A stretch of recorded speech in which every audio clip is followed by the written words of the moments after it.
Hey guys, I'm Lee from Lee Likes Music, the place to share, explore and learn about rock music from Bandcamp. And in today's video we're going to talk about the third solo release from Steven Wilson. It is called The Raven That Refused to Sing and Other Stories. So that's coming up. So yeah, this is the third video in the video series that I'm doing about Steven Wilson. If you don't know who he is basically a very big progressive rock figurehead in the modern prog rock scene. He has a ton of fans, he's done a ton of collaborations, worked with several bands, he has several projects himself. And if you want a bigger introduction, you should probably check out this video right here.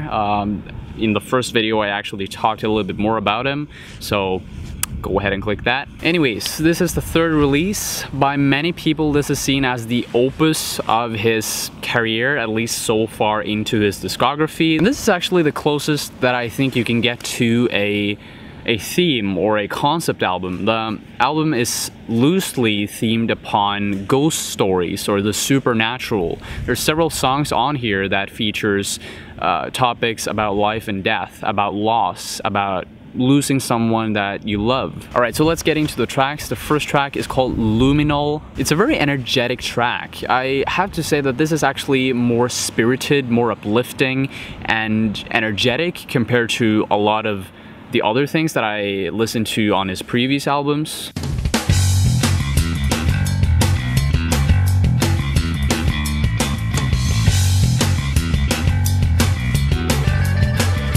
As you'll hear mostly throughout the whole song, there's a bass guitar that is both driving the rhythm and the melody forward, and I found this to be very unique. I was like, whoa, that's kind of outstanding, and I'd never heard that before on a Steven Wilson record. There's also a synth solo coming later on into the song that kind of moves very furiously throughout the soundscapes, and it sounds like it could just last forever because it's very spontaneous, it's very nimble. At 4:25 into the song, I can hear that the song is morphing into a much more calmer soundscape, and for some reason I get some really big King Crimson vibes. I don't know if you've heard the song I Talk to the Wind. That is a very calm song with some flutes and some light instrumentation, and for some reason I instantly thought about that song when I heard this. At 6:45 into the song, there's this soundbite or a sound clip of someone walking, and there's also, I can vaguely hear the sound of children screaming and playing, and I don't know, for some reason those small details there just make me more attentive, or more, how can I put it? It makes me more attuned to what I'm listening to. I want to listen more because it was one of those small things that, I don't know, it just makes me curious about the track. If you want to be on the fast lane to some dynamic yet classic prog rock, then this is definitely an album or a track that you should check out. Second track is called Drive Home, and this is definitely one of the calmest tracks on the whole record. There's something about this track that is both gravitating to something very warm, but also something sad and tragic and cold. As I told you in the beginning of this video, the album is loosely themed around losing someone, around ghosts, and this is one of the songs that lyrically also reflect that. I'll read you a part of the lyrics so that you understand what I'm talking about here. A pause without an end, a moment in time suspense. How could she leave? Release all your guilt and grief. Give up your pain. Hold up your head again. So there you have it. It's basically a song about losing someone, about having that memory of losing someone kind of trapped inside your mind, and you having a very hard time moving on, but you know, at the end of the day you have to move on, and that is what the main character is realizing.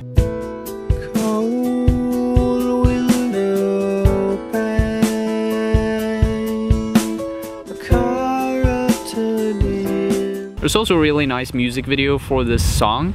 I'll link you to it down in the description below. Make sure to check it out. The very hard-hitting and visceral and heartfelt guitar solo at the end of the song, this is one of the most perfect solos that I've ever heard in a prog rock song in a very, very long time. I was very moved by this.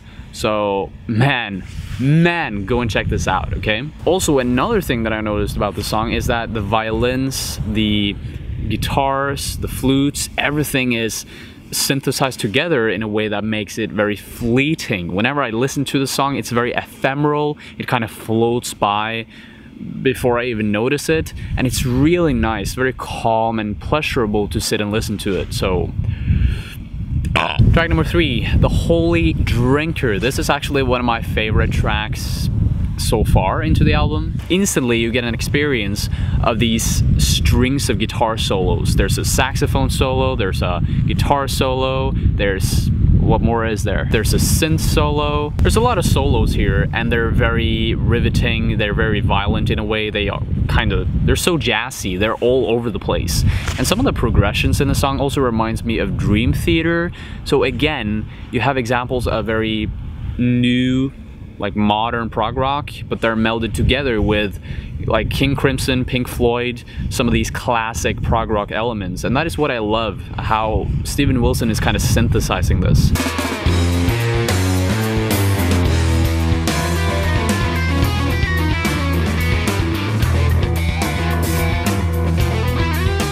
The first few minutes of the song are very enduring and eventually chaotic, and I like how everything, although there is a sense of dynamics in the song, everything floats very, very nicely together. Wilson again tries to tell a story, just like in the previous song with Drive Home. He tells this story about a holy drinker, obviously.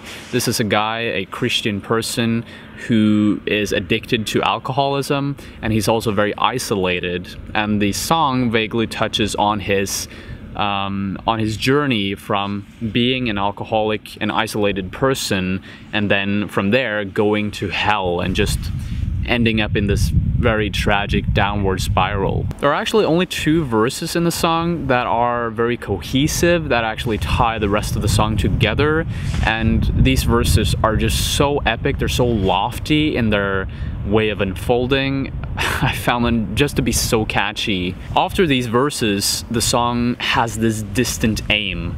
There really is no specific distance or specific aim that the song has. It just goes and delivers you into this very exciting, chaotic, light and dark theme, atmosphere. I don't have any words. It definitely feels like a classic prog rock track, and that is not something that something that I have anything against. I know that a lot of people say that this guy is overrated, Steven Wilson is doing everything that everyone else have done, but he is doing it in such a well manner, and he's also blending it together with modern prog in a way that I don't really see that many other people doing. Wilson also has an ear for intonation, for rhythm, for arranging the album in a very smooth manner. On this album, you have specific songs that are sometimes just calm. Other tracks are very dynamic. They're both loud and complex, and simple and calm. And then you also, in addition to that, have tracks that continuously surges towards a climax. And despite of the mix here, despite of the cluster of so many different sound images and soundscapes, he manages to order the songs in such a fine-tuned way. It seems like throughout the whole creative process, Wilson had his mind on the end results. He had his mind on what he wanted to create as an album, and that is what makes it so cohesive at the end of the day. Track number 4 is The Pin Drop. This is probably one of the more rhythmically static songs, but the static nature of this track, the static drum loop, the very repeatable drum loop, and the guitar melody, both of these components make the track very fleeting, very ephemeral. It kind of soars across your mind as you listen to it, and again, it's so hypnotic and mesmeric in a way that just enriches the whole experience of the album.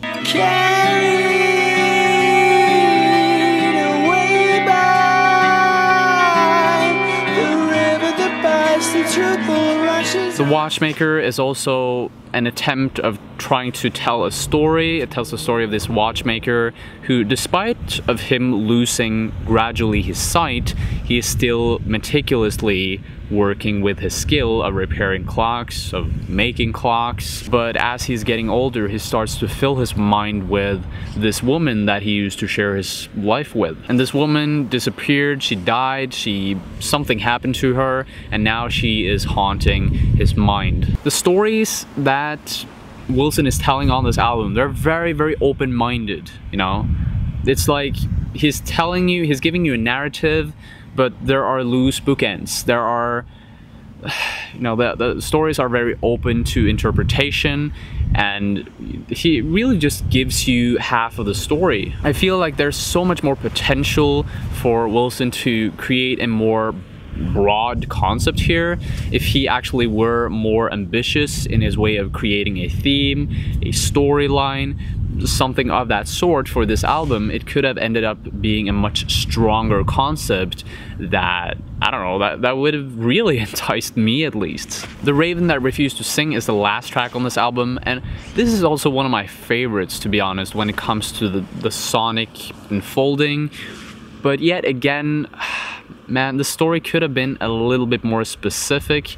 I like the open-mindedness, but at the same time, I get the impression that he could have added something more here. The Raven That Refused to Sing is the story about this old man who is very isolated, who lives by himself, who lost his sister when he was very, very young. And his sister used to sing for him, and every time she sang for him, he would become very calm and very happy. And eventually the man approaches this raven who he thinks is the reincarnation of his sister, and he hopes that the raven will sing for him in just the same manner as Lisa, his sister, would sing for him when she was younger. And that's when my camera just decided to stop because there were no more battery. So anyways, I just want to end this video really quickly by saying that The Raven, it's a great album, great production.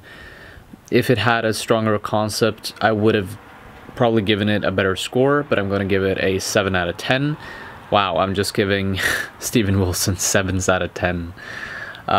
Anyways, thank you so much for watching, guys. There will be a new review coming out tomorrow of his newer album. Can't quite remember the name, but stay tuned for that. If you like to share, explore, and learn about rock music from Bandcamp, highly suggest you click the red subscribe button below and click that bell icon beside it, because in that way you'll always get notified when I upload new videos to this place right here. New videos will be coming out about obscure rock music, but also these series that I'm doing every now and then on bigger rock artists. Alright, see you later, stay tuned, bye.